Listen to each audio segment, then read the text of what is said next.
Hey everybody, Josh Sigurdson, a World Alternative Media here, and this Independence Day, as Los Angeles is ironically struck by a massive earthquake, another tremor is hitting Washington, D.C. as Michigan Representative Justin Amash announces he is quitting the Republican Party. Now, we all know government is organized crime. We talk about this all the time, and party politics gets so ridiculous. But we're going to go into this article, and we're going to try and dissect it a bit. But we could see his Twitter post here. Today, I'm declaring my independence. And he submitted an opinion piece to the Washington Post. I'm going to read out of this Chicago Tribune article, however, and get right to the point. As it says, Representative Justin Amash of Michigan, the only Republican in Congress to call for impeachment proceedings against President Donald Trump, said Thursday he is leaving the GOP because he has become disenchanted with partisan politics and frightened by what I see from it. And that's what he said in quotations there. In an opinion article published in the Washington Post on July 4th, Amash said partisan politics is damaging American democracy. And I quote, "I am declaring my independence and leaving the Republican Party," Amash said. "I'm asking you to join me in rejecting the partisan loyalties and rhetoric that divide and dehumanize us," end quote. Amash had been the only Republican in Congress to say Trump engaged in impeachable conduct, drawing the ire of many fellow Republicans and Trump. In a series of tweets on May 18th, Amash said that he had read Special Counsel Robert Mueller's report on Russian meddling in the 2016 presidential election. Mueller's report reveals that President Trump engaged in specific actions and pattern of behavior that meet the threshold for impeachment, Amash said at the time. He was roundly criticized by fellow Republicans and withdrew from the Freedom Caucus of conservatives in Congress after the group disavowed his views. He had filed in February for re-election in 2020 as Republican in a race that has since drawn 3 primary challengers, his first intra-party challenge since 2014. Amash told Wood TV at Grand Rapids Parade on Thursday after announcing that he was leaving the party that he intended to set an example. And I quote, "People need to stand up for what's right, stand up for what they believe in, and be independent of these party loyalties that really divide us," he said.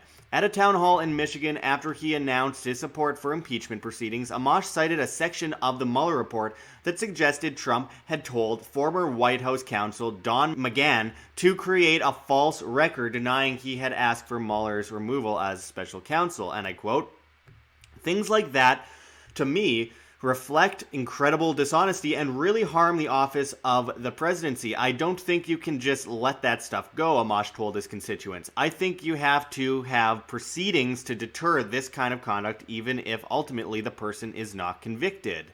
Under the Constitution, the House has the power to begin impeachment proceedings and the Senate will decide whether to convict." Trump responded immediately to Amash's announcement that he is quitting the GOP, tweeting Thursday, "Great news for the Republican Party, as one of the dumbest and most disloyal men in Congress is quitting the party." Trump called Amash a total loser. Amash said in the op-ed he is trying to escape a hyperpartisan environment, and I quote, "The parties value winning for its own sake and at whatever cost," Amash wrote. "Instead of acting as an independent branch of government and serving as a check on the executive branch, congressional leaders of both parties expect the House and Senate to act in obedience or opposition to the president and their colleagues on a partisan basis." Amash, whose voting record in Congress is considered libertarian-leaning, has represented Michigan's 3rd congressional district in the western part of the state since 2011. You could see this article here. Trump slams dumb and disloyal Amash as Congressman quits Republican Party. So let's talk about this a bit. I find this so insanely crazy. First of all, I've met Justin Amash before. A very nice guy. Lots I disagree with him on. Of course, I find anything from the government to be, well, basically, essentially criminal. But I think this notion of loyalty is so cultish. It's this notion that people, many of Trump's supporters originally during the election came out against the idea of party politics, and we should support individuals over parties, and ideas over parties, because parties tend to be somewhat of a mob, somewhat of a mafia racket, somewhat of a cartel. And then you have the left-right paradigm. You have the red and the blue, the Pepsi and the Coke. You have, both are bad for you. Both are probably run by the same company in the end, let's face it. And, you don't gain anything out of it. Oh, maybe a third party. RC Cola? Still, same thing. Still not good for you. It's this notion that people always look for government to help them and save them from themselves when the government is what has created these problems in the first place. But with someone like Justin Amash, many things I disagree with him on, and whatever. He's actually in Las Vegas at Freedom Fest in a couple weeks, and I hope to catch up with him there. But I find this notion ridiculous that because he called for the impeachment, or said that there are grounds to impeach Donald Trump, that therefore he's some kind of traitor. But that's his view. That's his view as an independent so-called representative. Whatever you think of that, one way or another, that's the way that system is set up. So I find it strange that it's like, well, when Democrats are saying that what Obama was doing was impeachable, which much of it was, they went after those in the Democratic Party for being traitors and disloyal. Now with Trump, and people on the right at that time were rightly calling out the Democratic Party for going after people within the Democratic Party who were calling for the impeachment of Obama. Now it's the other way around, and it just always tends to benefit only the viewpoint, or not even the viewpoint, the identity of the cult loyalists at the end of the day. It's not even about ideas. It's about being loyal and obedient to a certain order, that everyone has to be in this collective. Wait a second, isn't the idea of democracy to be like have representatives that represent the constituents, and those representatives are as individuals representing those constituents individually? I mean, obviously it doesn't work, but nonetheless, isn't that the idea? But now if they go against the rest of the party, regardless of what their constituents think, then they're some kind of an enemy. I find this absolutely ridiculous. It is very cultish behavior, and let's face it, I mean, apart from impeachment, it doesn't matter to me. I don't think presidents should have power, period. I find it to be rather old guard and criminal. I mean, it is a bunch of criminals running around enforcing their collective rule on you because 51% represent the 49%, the rest of the country, and they decide what happens to them, their fate. Good ideas to them require force, which is such nonsense and completely not only just immoral, but illogical, because it leads to countless problems that's been going on since ancient Greece. This notion of the greater good of the greater number. We need to vote in these people because everyone knows collectively in large numbers what's best for everyone else that they disagree with. It's ridiculous, and that's not fair, by the way. Being fair and square is representing yourself as an individual and not demanding things of other people, including extorting them and whatever. But, I mean, yeah, it would technically be impeachable, isn't it, to not declare war and to be bombing countries around the world and killing insane amounts of people? Donald Trump has already beaten Obama's record up to this point in his presidency anyway, for killing innocent people overseas. But, the right was calling out Obama for that. When Obama dropped more bombs than any president in history.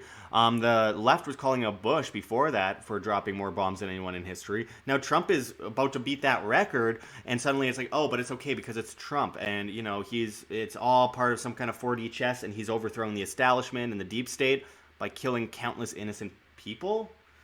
Look, I like what happened with North Korea. Anything that pulls away from war is good for me, but I think it's always basically coming down to one main thing: theatrics. It's all theater. It's all fake. All of this system that we see on TV in the media is fake. It's theatrics. It's meant to keep people subservient and apathetic to that order, whether it's left or it's right, Republican or Democrat. One way or another, it's about keeping people subservient to that. Keeping people dependent on the state, keeping people in a state of apathy where if their party is in, then it's okay, it's all good, no matter what they do, even if they disagreed with it when it was on the other side, it's all good if this party does it because, it's better than that other party. I just find this to be so caveman-like, just over and over again. It's funny because we're talking on the 4th of July here, and, I mean, the Founding Fathers, the revolution was made up of people who killed government thugs, who were treasonous, who were tax evaders, who were essentially considered traitors to overthrow the biggest world order in history, and by the way, all by private militia. And it was a great idea. It was an amazing idea. One of the most incredible things that happened ever in history. This small militia overthrew the world's greatest order ever, up to that point. Bigger than the Roman Empire. But then, as Thomas Jefferson said, you have to test your evolution every 20 years or so.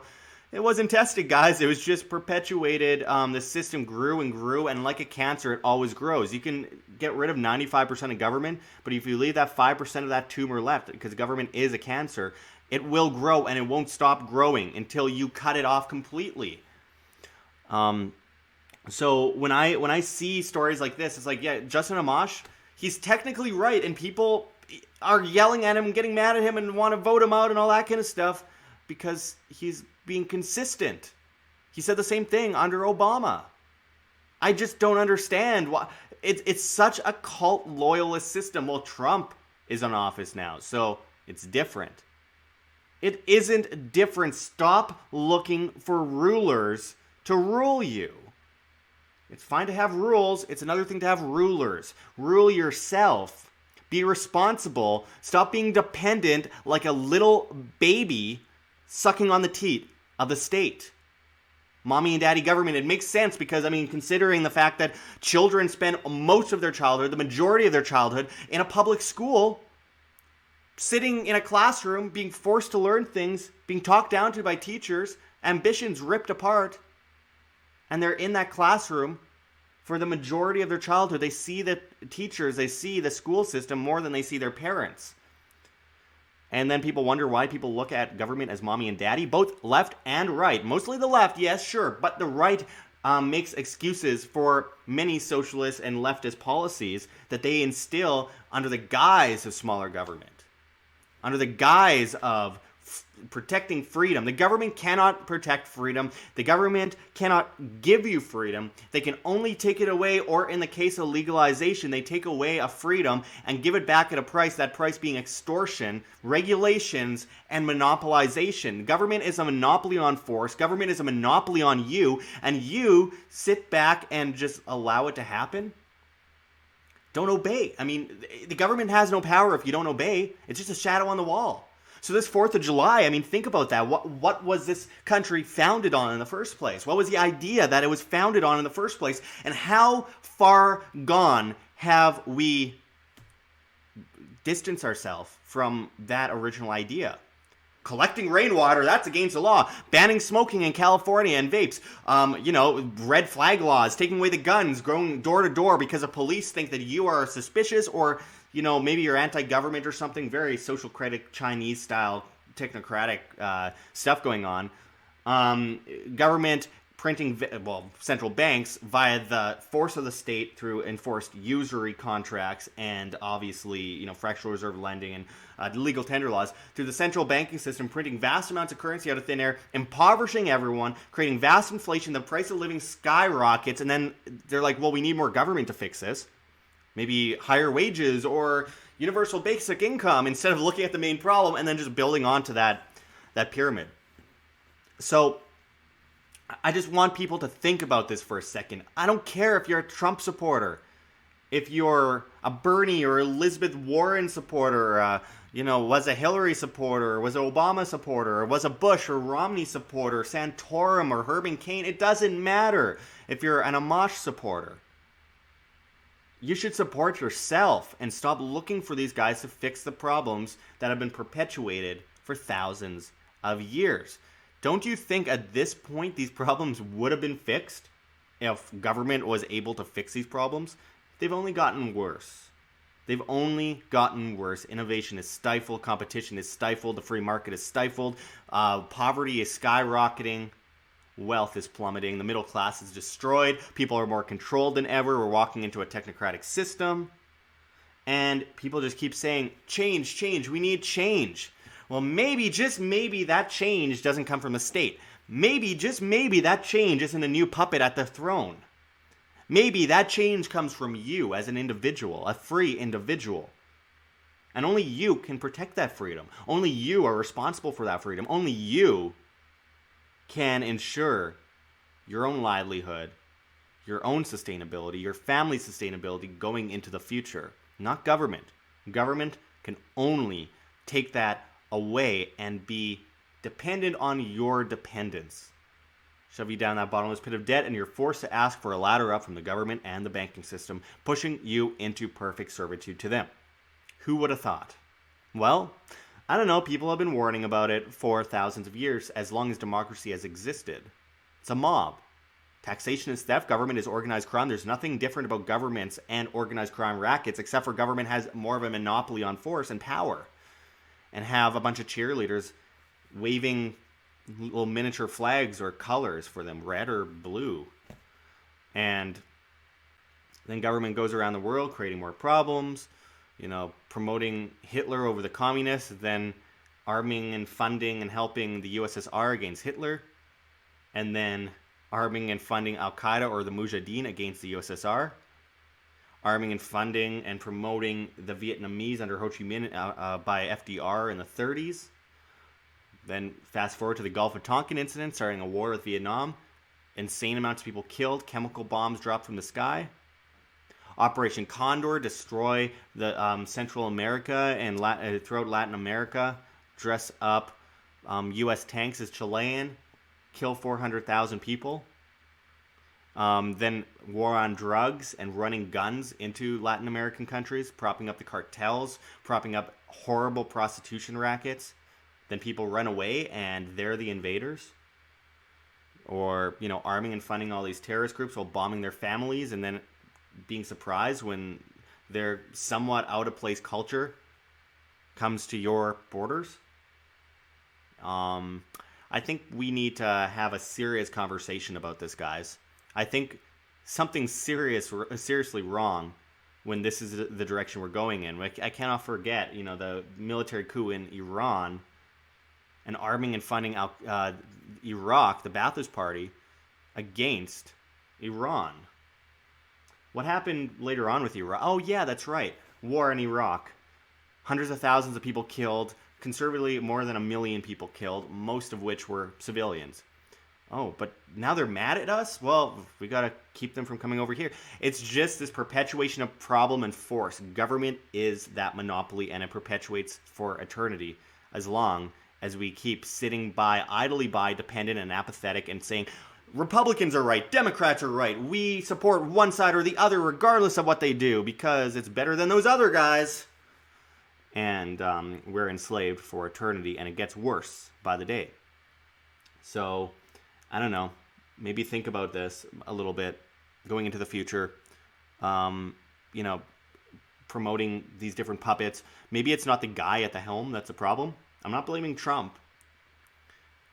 I'm saying that perhaps it's the idea of government that's a problem. Switching the guy who passes on that problem as a talking head figure, maybe that isn't the best approach to this problem. Maybe getting rid of that problem is the best way to go about it. I suggest people read Rothbard, read Private Governance by Edward Stringham, read all these different amazing books about how you replace this system. Instead of, trying to replace the person at the helm of that system. Anyway, this 4th of July, I'm going to be offensive and blasphemous to the cult of government in this country.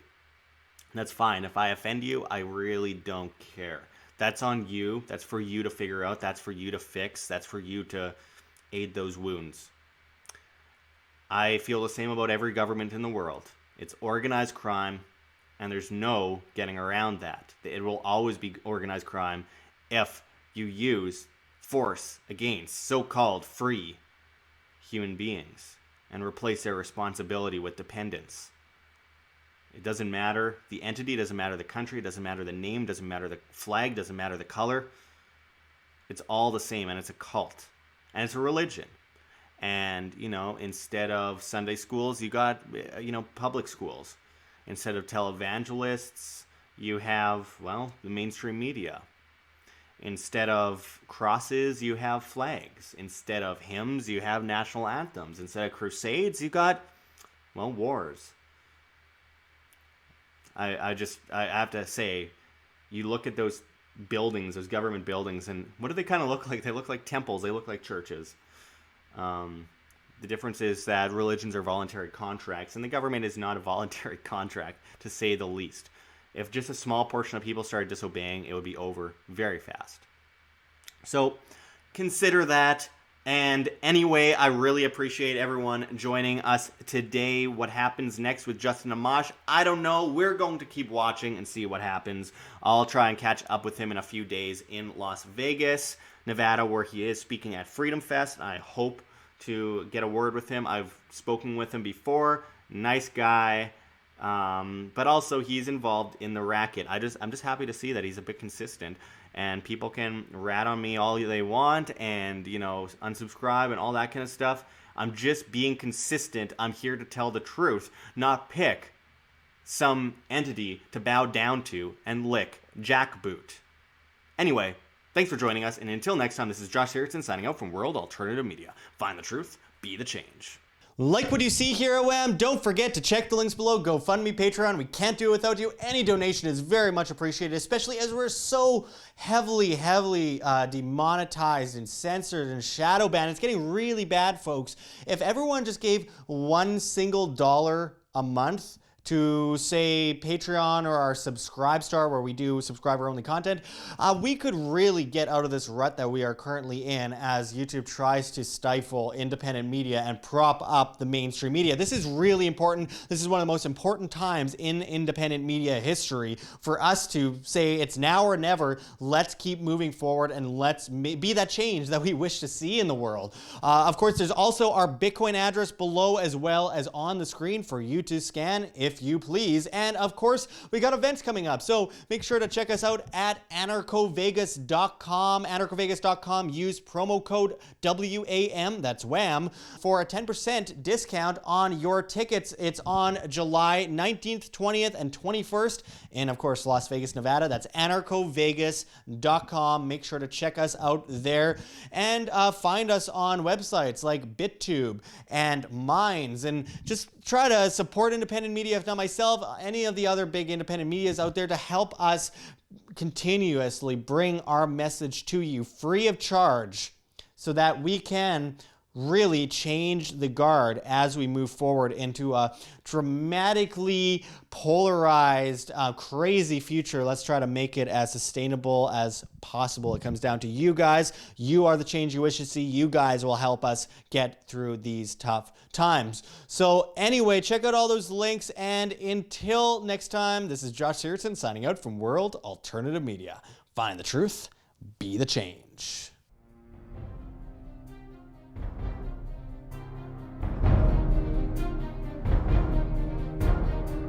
I'm sure you have already changed people's minds in your young age because you're involved, and I like that.